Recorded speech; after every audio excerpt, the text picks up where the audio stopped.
Does your PlayStation 5 HDMI port look like this?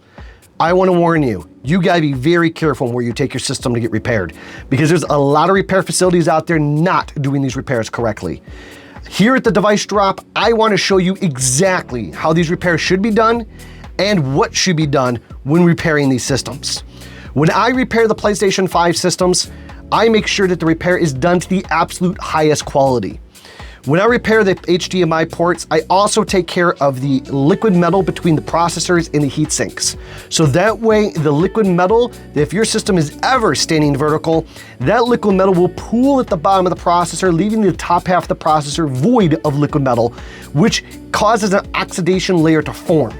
What I have to do is I have to remove the liquid metal from the processor and heatsink and clean up the oxidation layer that forms. Then I reapply the liquid metal back onto the processor and heatsink so that it has a proper seating between the two.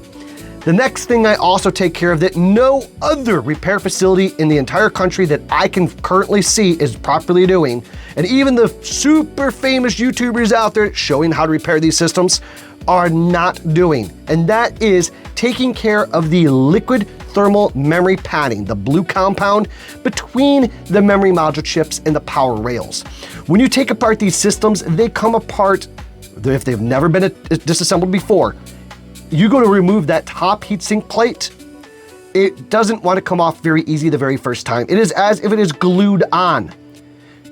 After you repair the system and you do not add any thermal compound to those memory module chips, you put that heatsink down, that heatsink comes off extremely easy the second time around.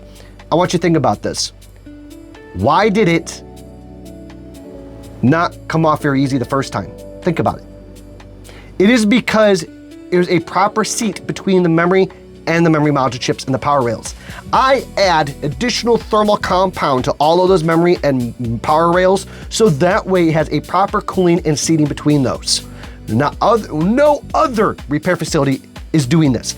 I have obtained the OEM-spec thermal compound and making sure that these repairs are done correctly.